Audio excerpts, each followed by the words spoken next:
Number 4 قریش کے منکرین رسالت اور منکرین قیامت سے مجادلہ. نمبر 5 قریش کے مشرکانہ عقائد اور خود ساختہ حلال حرام کے قوانین پر مجادلہ. نمبر 7 قریش کے مشرکین اور منکرین سے مجادلہ. نمبر 7 قرآن شک سے پاک ہے، لوگوں کو توحید پر مجبور نہیں کیا جا سکتا. نمبر 8 قرآن پر ایمان لانے، قرآن کی پیروی کرنے اور صبر استقامت کا مظاہرہ کرنے کی ہدایت دی گئی ہے. اب ہم اس کو پیراگراف وائز دیکھتے ہیں. ایک پیراگراف کی سمری پیش کرتے ہیں کہ سب سے پہلا پیراگراف آیت 1 اور 2 میں ہے، یہ جو کہ قرآن حکمت پر مبنی کتاب ہے. یعنی ابتدائی آیات میں قرآن مجید کی عظمت بیان کی گئی ہے کہ یہ حکمت بری کتاب ہے. یعنی یہ کتاب اپنے ہر دعوے، ہر دلیل اور ہر حجت سے آراستہ ہے اور اپنی سچائی کی کسوٹی خود اپنے ہی اندر رکھتی ہے اور کسی خارجی شہادت کی محتاج نہیں ہے. اور پھر فرمایا کہ یہ پر حکمت کتاب رسول اکرم صلی اللہ علیہ وسلم پر وحی کی گئی ہے اور ساتھ ہی مشن ان کا بتایا تاکہ وہ لوگوں کو آخرت کی جواب دہی سے خبردار کرے اور نیک لوگوں کو اعلیٰ درجے ملنے کی بشارت دے. اس کے بعد پھر فرمایا کہ یہ کتاب بجائے خود ایک حجت ہے، واضح تعلیمات پر مبنی ہے. تو یہ انکار کرنے کی کون سی دلیل ہے کہ اس کی وحی انہی میں سے ایک شخص پر آئی؟ یہ انکار کی چیز نہیں ہو سکتی، بلکہ یہ سوچیں کہ اللہ نے ان پر بہت بڑا احسان کیا کہ انہی میں سے رسول بھیجا جس کے حال اور ماضی سے اور جس کے کردار اور اخلاق سے وہ اچھی طرح واقف بھی ہیں اور جس کے امین اور صادق ہونے کا اعتراف بھی کرتے ہیں. لیکن مشرکین مکہ نے آپ صلی اللہ علیہ وسلم کو رسول ماننے سے نہ صرف انکار کیا بلکہ کھلم کھلا آپ صلی اللہ علیہ وسلم کو جادوگر کہا، اس لیے کہ آپ صلی اللہ علیہ وسلم کی باتیں اور آپ کی تعلیمات دلوں کو تسخیر کرتی تھی اور آپ صلی اللہ علیہ وسلم کی باتوں میں خلق خدا کی اصلاح کے سوا کسی دوسری غرض کا نام و نشان بھی نہ تھا. آپ صلی اللہ علیہ وسلم صرف یہ چاہتے تھے کہ جو لوگ غفلت میں پڑے ہوئے ہیں اس کے برے نتائج سے ان کو خبردار کریں اور انہیں اس طریقے کی طرف بلائیں جس میں ان کا بھلا ہو، ان کے کردار اور ان کے اخلاق سنور جائیں. پھر پیراگراف 2 آیت نمبر 3 سے 20 میں اس میں قریش کے عقیدہ شرک اور عقیدہ آخرت کی تردید کی وضاحت کی گئی ہے. پہلے اللہ تعالیٰ نے اپنے اعلیٰ صفات کا ذکر فرمایا کہ اس کائنات کو اللہ تعالیٰ نے ہی بنایا ہے اور اس کا نظام بھی وہی اپنی حکیمانہ تدبیر سے چلا رہا ہے، اس کے سوا کسی کے پاس کوئی اختیار نہیں ہے. اور یہ بھی فرمایا کہ اس کی اجازت سے کسی کے لیے دعا تو کی جا سکتی ہے لیکن دعا کا قبول ہونا یا نہ ہونا اسی کی مرضی پر ہے.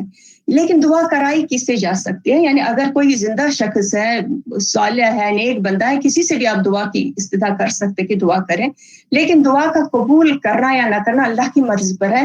لیکن آپ کسی مردے سے دعا نہیں مانگ سکتے. جس طرح ہم اپنے ملکوں میں پرٹیکولرلی دیکھ رہے ہیں کہ وہاں پر آستانے ہیں اور کون کون سی ہستیاں، اور وہاں پر جا کر ان سے دعائیں مانگی جاتی ہیں. دعا کرائی جا سکتے ایک زندہ فرد سے.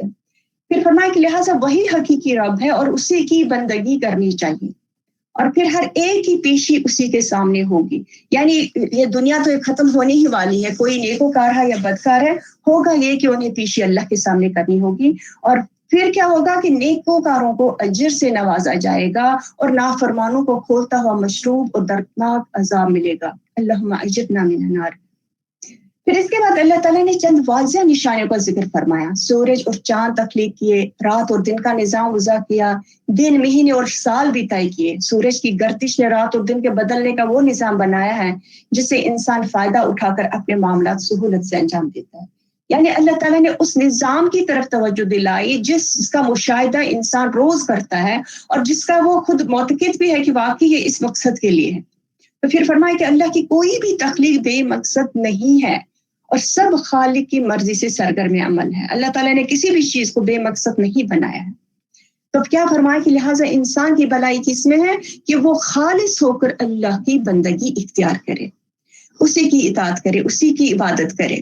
پھر فرمایا کہ جو لوگ دنیا ہی کے طلبگار ہیں، اسی کے عیش آرام میں مگن ہیں، آخرت کی جواب دہی سے غافل ہیں، تو ان کا ٹھکانہ جہنم کی آگ ہے. یعنی جس نے اپنا پورا زور اس پہ لگائے کہ مجھے دنیا کو حسین بنانا ہے، مجھے دنیا یعنی صرف دنیا کی طلب کی عیش آرام مل جائے، اور آخرت سے وہ بالکل ہی غافل رہا، اس نے آخرت کے لیے کچھ نہیں جمع کیا، تو اس کے لیے جہنم کا ٹھکانہ ہے. یعنی یہ دنیا کس لیے ہے کہ ہم اپنے آپ کو اس آخرت میں جہنم سے بچائیں اور اللہ تعالیٰ کے سامنے سرخرو ہوں. پھر اس کے برعکس اللہ تعالیٰ نے ایمان لانے والوں کا ذکر فرمایا کہ اس کے برعکس جو ایمان لائے اور نیک عمل کرتے رہے. یہ بات ہمیں یاد رکھنی چاہیے کہ اللہ تعالیٰ جہاں بھی ایمان کا ذکر فرماتا ہے تو عمل صالح کا ذکر ضرور ہی آتا ہے. اس لیے کہ صرف ایمان کے بل پر کوئی جنت کا وارث نہیں ہو سکتا. ایمان کے ساتھ جو نیک عمل کرتے رہے اللہ تعالیٰ فرماتا ہے کہ ان کے لیے آخرت میں جنت کے باغات ہوں گے جو نعمتوں سے لبریز ہوں گے. پھر فرمائے کہ یہ جنتی لوگ جو کامیاب ہو کر یہاں پہنچے یہ وہاں سامان عیش عشرت ٹوٹ نہیں پڑیں گے. یعنی ان کا جو بلند کردار ہوگا کہ جب یہ دیکھیں گے کہ جنت کی پاکیزہ ماحول میں اور بھی ان کا وہ پاکیزہ کردار نکھر کر ابھر آئے گا.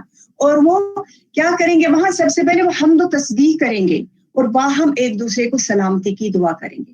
اور ان کا محبوب ترین وظیفہ اللہ تعالیٰ کی حمد و ثنا ہوگی جس سے وہ دنیا میں بھی مانوس تھے. یعنی مومنین کا کام یہ ہوتا ہے کہ وہ دنیا میں اللہ تعالیٰ کی حمد و ثنا کرتے رہتے ہیں, اللہ تعالیٰ کا شکر ادا کرتے رہتے ہیں. پھر اس کے بعد انسانوں کی 3 کمزوریوں کا ذکر آیا ہے. نمبر 1 یہ کہ انسان جلد باز ہے. یعنی وہ یہ چاہتا ہے کہ فوری طور پر خیر حاصل کر لے, اور اگر اللہ اتنی ہی جلدی سے ان کے شر کا فیصلہ کر دے تو ان کا معاملہ ہی ختم ہو جائے گا.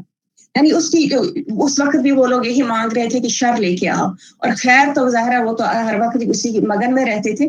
پھر دوسرا آتا ہے کہ انسان کو جب تکلیف پہنچتی تو گڑ گڑا کر اللہ سے رحم کی التجا کرتا ہے, اور پھر جب اللہ تعالیٰ اس کی تکلیف دور فرما دیتا ہے تو وہ احسان فراموش بن کر رخ پھیر لیتا ہے اور اللہ سے غافل ہو جاتا ہے. یعنی اللہ تعالیٰ سے مانگتا ہے, اللہ تعالیٰ عطا فرماتا ہے, لیکن پھر وہ غافل ہو جاتا ہے. نمبر 3 انسان جس حقیقت کا ایک دفعہ انکار کرتے اسے پھر ماننے پر تیار نہیں ہوتا. جس طرح ہم پہلی قوموں میں دیکھتے ہیں کہ جب انہوں نے انکار کیا وہ کسی صورت پر ماننے پر تیار نہیں ہوئی, اور فرمایا اور کیا کہ پھر اللہ تعالیٰ ان قوموں کو اسی وجہ سے ہلاک کر دیتا ہے. پھر تمام انسانوں کو آگاہ کیا گیا کہ سابقہ قوموں سے عبرت پکڑو اور نافرمانی کی روش سے باز آ جاؤ. یعنی یہ جو قصے تمہیں بتائے جا رہے ہیں, جو تمہیں پرانی پچھلی سابقہ قوموں کی جو عبرتناک کہانیاں سنائی جا رہی ہیں, اس وجہ سے ہے کہ تم نافرمانی کی روش سے باز آ جاؤ. اس کے بعد قریش کے قرآن کے بدلنے یا اس میں ترمیم کرنے کے مطالبہ کا ذکر ہے. وہ چاہتے تھے کہ قرآن ان کے معبودوں کی نفی نہ کرے, ان کے من گڑت رسومات کی مذمت نہ کرے. جو آخرت میں نجات کے گمراہ کن تصورات انہوں نے بنا رکھے ہیں ان سے انہیں نہ روکا جائے. اس لیے ایسے مضامین کو قرآن سے نکالنے کا مطالبہ کرتے تھے. تو نبی اکرم صلی اللہ علیہ وسلم کو تلقین کی گئی کہ انہیں بتا دیں کہ قرآن میرا کلام نہیں ہے بلکہ اللہ کا کلام ہے. مجھے کوئی اختیار نہیں کہ میں اسے بدلوں یا میں اس میں ترمیم کروں. اگر میں نے ایسا کیا تو اللہ تعالیٰ مجھے بھی عذاب میں پکڑے گا. بھلا میں ایسا کیسے کر سکتا ہوں؟ قرآن کریم اللہ کا کلام ہے اور میں اسی کے حکم کی پیروی میں تمہیں اسے سنا رہا ہوں. پھر یہ بھی فرمایا کہ اس سے بڑھ کر ظالم کون ہوگا جو خود کے کلام کو اللہ کا کلام قرار دے. پھر انہیں اس طرح بھی توجہ دلائی کہ میری 40 سالہ زندگی گواہ ہے کہ میں نے کبھی جھوٹ نہیں بولا, اور ظالم تو تم ہی ہو جو اللہ کے کلام کو قبول کرنے کے لیے تیار نہیں. اس کے بعد فرمایا کہ تم اللہ کے کلام کا انکار کرتے ہو اور ساتھ ہی دعویٰ بھی کر رہے ہو کہ تمہارے خود ساختہ معبود اللہ کے ہاں تمہارے حق میں شفاعت کریں گے. یعنی وہ کیا کہتے تھے کہ پہلے تو وہ تو مانتے نہیں تھے کہ قیامت ہے, آخرت ہے. اگر ہوگی تو پھر کیا ہے کہ جو ہم نے یہ معبود بنائیں یہ ہماری شفاعت کریں گے. تو ان کا یہی دعویٰ تھا کہ وہ اللہ تعالیٰ کے مقربین ہیں اور وہ اللہ کے سامنے ہماری شفاعت کر کے ہمیں ضرور بچا لیں گے. تو جواب میں ان سے پہلے پوچھا گیا کہ کیا تم اللہ کے علم میں اضافہ کرنا چاہتے ہو یہ بتا کر کہ فلاں ہستیاں اس کے مقربین ہیں؟ یہ تو تمہارے من گڑت تصورات ہیں اور اللہ کے سوا کوئی بھی معبود نہیں ہے, اور تمام جتنے بھی تصورات تم نے بنائے بالکل باطل ہے اور بے بنیاد ہے. اس کے بعد فرمایا کہ اگر اللہ تعالیٰ کی طرف سے اصلاح کے لیے مہلت دینے کی سنت نہ ہوتی تو ان شرک کرنے والوں کو فوراً ہی ہلاک کر دیا جاتا ہے. یعنی اللہ تعالیٰ کی یہ سنت ہے کہ اللہ تعالیٰ مہلت دیتا ہے, موقع دیتا ہے اور ہدایتیں پہنچاتا ہے کہ شاید کہ ان کو قبول کر کے یہ لوگ بچ جائیں, اور وہ اس مہلت کا فائدہ اٹھانے کے بجائے الٹا شرک اور گناہوں میں اور زیادہ مبتلا ہو جاتے ہیں. پھر ان کے مطالبے معجزہ کا ذکر ہے کہ یہ فرمائش کر رہے ہیں کہ ہمیں ہماری مرضی کا معجزہ دکھائیے. تو فرمایا کہ ان کا مطالبہ اس لیے نہیں ہے کہ وہ واقعی دعوت قبول کرنا چاہتے ہیں بلکہ یہ ایمان نہ لانے کے بہانے ہیں. تو جواب دیا گیا کہ معجزے دکھانا اللہ کے ہی اختیار میں ہے. جو قرآن حکیم کی صورت میں اتارا گیا ہے وہ تو میں نے پیش کر دیا، اور جو اس نے نہیں اتارا وہ چاہے تو اتارے یا نہ اتارے، یہ میرے بس کی بات نہیں ہے، یہ صرف اور صرف اللہ تعالیٰ کے ہاتھ میں ہے۔ اس کے بعد پیراگراف 3 میں آیت 21 سے 46 تک قریشی مادہ پرست قیادت سے مجادلہ اور قرآن کے بارے میں چیلنج دیا گیا ہے۔ یعنی پہلے انسان کی احسان فراموشی کا تذکرہ ہے کہ جب انسان کو اللہ تعالیٰ اپنی رحمت سے نوازتا ہے، اسے تکلیف سے نکال کر راحت دیتا ہے، تو انسان احسان فراموشی کرتے ہوئے اس احسان کی نسبت کسی اور کی طرف کر دیتا ہے اور پھر یاد خدا سے غافل ہو جاتا ہے۔ اچھا، اس کا ہم دیکھتے ہیں کہ یہ صرف قریش کی بات نہیں ہے، ابھی بھی کتنے ہی لوگ جو ایمان لانے والے ہیں وہ بھی آستانوں اور پرستانوں سے مانگتے اور یہی سوچتے ہیں کہ اللہ تک کے بجائے ان ہستیوں کی وجہ سے ہے۔ تو یعنی یہ پھر اللہ تعالیٰ کی یاد سے غفلت ہے۔ پھر فرمایا کہ البتہ جب کوئی تکلیف آتی ہے تو صرف اللہ تعالیٰ کو پکارتا ہے اور مشکل ٹل جانے پر اللہ کو بھول کر شرک اور نافرمانیاں کرنے لگتا ہے۔ اور پھر فرمایا کہ دنیا کی زندگی مختصر سی مہلت ہے اور آخر کار اللہ کے پاس ہی تمہیں حاضر ہونا ہے۔ یعنی کتنا انسان جیتا ہے، کوئی 50، کوئی 60، کوئی 100 سال بھی جیے، لیکن آخرت کے مقابلے میں بہت ہی مختصر مہلت ہے۔ اور اللہ تعالیٰ فرماتا ہے کہ اور اللہ تعالیٰ اس کی احسان فراموشی اور اس کی سرکشی کو بے نقاب کرے گا اور اسے آخرت میں رسوا کرے گا۔ پھر دنیا کی زندگی کو ایک کھیتی کی مثال سے واضح فرمایا کہ جس طرح آسمان سے بارش برستی ہے، کھیتی اگتی ہے اور اپنے جوبن پر پہنچتی ہے، لیکن پھر اچانک اللہ کی طرف سے کوئی آفت اسے اجاڑ کر رکھ دیتی ہے۔ اسی طرح انسان کی زندگی بھی ابتدا کے بعد، یعنی پہلے نطفے سے ہوتی ہے، پھر چھوٹا سا بچہ بالکل ناتواں ہوتا ہے، پھر وہ جوان ریل ہو جاتا ہے، جوانی کے عروج تک پہنچتا ہے، لیکن پھر اس پر بھی زوال آتا ہے اور آخرکار موت سے خاتمہ ہو جاتا ہے۔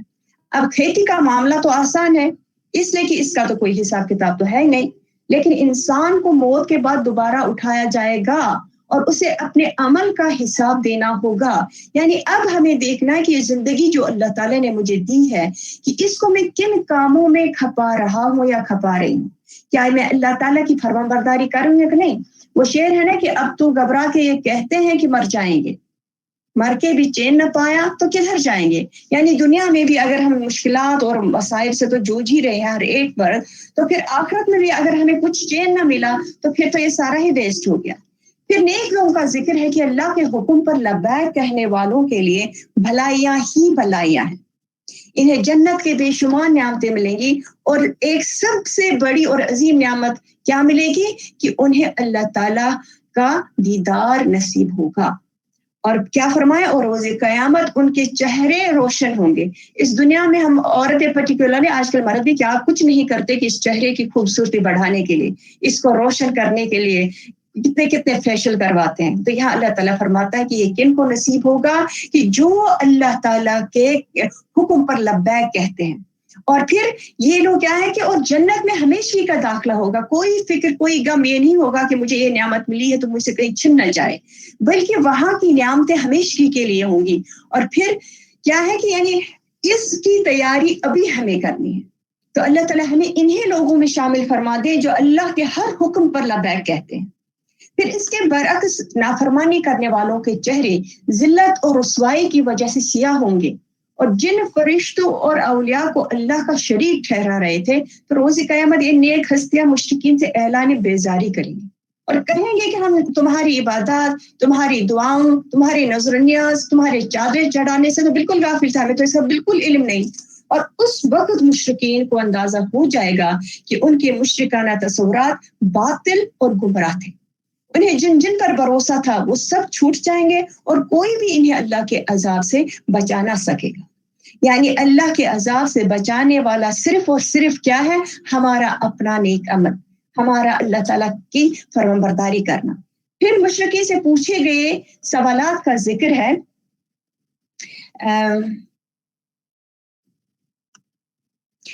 مشرکین سے کیے گئے سوالات کا ذکر ہے کہ جو انہیں سوچنے اور حق کا اعتراف کرنے پر مجبور کر دے۔ سوالات کیا ہیں؟ 6 سوالات کیے گئے ہیں۔ پہلا سوال یہ ہے کہ بتاؤ کون ہے جو آسمان و زمین سے انسان کے لیے رزق پیدا فرماتا ہے؟ دوسرا سوال کہ کون ان کی سماعت اور بصارت پر اختیار رکھتا ہے؟